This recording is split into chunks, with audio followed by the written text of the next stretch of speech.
এপ্রিলের টানা তাপপ্রবাহে অতিষ্ঠ জনজীবন, যা অব্যাহত থাকবে আজকেও। তবে এর মাঝে স্বস্তির খবর জানালো আবহাওয়া অধিদপ্তর। তারা বলছে, আগামীকাল দেশের অনেক স্থানে বৃষ্টির সম্ভাবনা রয়েছে, ফলে কমতে পারে তাপমাত্রা। সকালে ব্রিফিংয়ে একথা জানান আবহাওয়াবিদ আব্দুর রহমান। বলেন, আগামীকাল দেশের উত্তর ও উত্তর পূর্বাঞ্চলে হতে পারে বৃষ্টিপাত, আর পরবর্তী 5 থেকে 6 দিন দমকা হাওয়া, ঝড়ো বাতাস ও বজ্রঝড় সহ বৃষ্টিপাতের সম্ভাবনা রয়েছে। এরপর আবারও আসতে পারে তাপপ্রবাহ।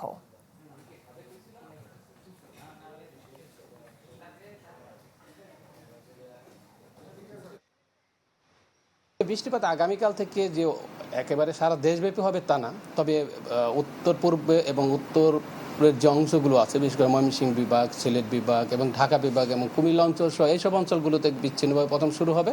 তারপর ক্রমান্বয়ে পরবর্তী যে তারিখগুলো আছে, পরবর্তী দিনগুলো আছে, সেইগুলোতে সারা দেশে আস্তে আস্তে বৃষ্টিপাতের প্রবণতা বৃদ্ধি পাবে। আর এখনকার বৃষ্টিপাত হলে কিন্তু বেশিরভাগ ঝড় বাতাস হয়, বজ্রপাত হয়, শিলাবৃষ্টি হয়ে থাকে।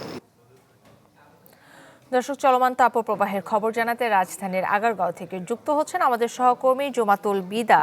বিদা, আপনার কাছে কি খবর আছে তাপপ্রবাহের?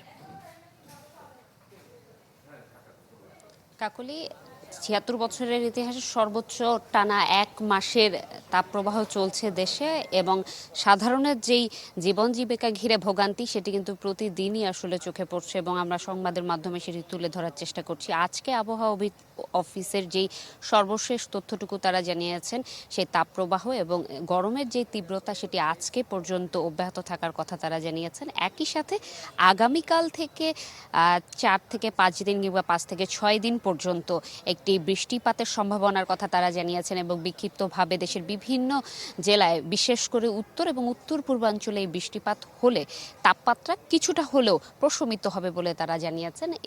এই সময়টিতে যখন যে এলাকায় আসলে বৃষ্টিপাত হবে, তখন সেখানকার বাসিন্দা যারা রয়েছেন কিছুটা সময়ের জন্য হলেও তারা কিন্তু কম তাপমাত্রা অনুভব করবেন। স্বাভাবিক একটি পরিস্থিতি বিরাজ করবে, স্বস্তি তাদের মাঝে তখন বিরাজ করবে। এর পরবর্তীতে আবারও এই নির্দিষ্ট সময় পরে যখন তাপপ্রবাহ শুরু হবে, আবার কিন্তু উষ্ণ যেই পরিবেশ এখন চলছে, একেবারে উনুনের মতো হয়ে রয়েছে পুরো দেশ, এই পরিস্থিতি কিন্তু বিরাজ করবে। এবং আবহাওয়াবিদ একটি বিষয় জানিয়েছেন যে সার্বিক বিশ্বব্যাপী যেই জলবায়ুর বিপর্যয় এবং দূষণ রয়েছে, সব কিছুকে কেন্দ্র করে যেই উষ্ণ পরিস্থিতি তৈরি হয়েছে বাংলাদেশ সহ আশপাশের অঞ্চলে, এই পরিস্থিতি থেকে মুক্ত হওয়ার জন্য জলাশয় থেকে শুরু করে পরিকল্পিত নগরী গড়ে তোলার পরামর্শ তারা দিয়েছেন। এর পাশাপাশি যারা ঝুঁকিতে রয়েছেন, বয়স্ক, শিশু এবং জটিল রোগে আক্রান্তরা কিংবা বাইরে যারা কাজ করছেন, তাদেরকে পর্যাপ্ত পানি পান করার পরামর্শ দিয়েছেন তারা।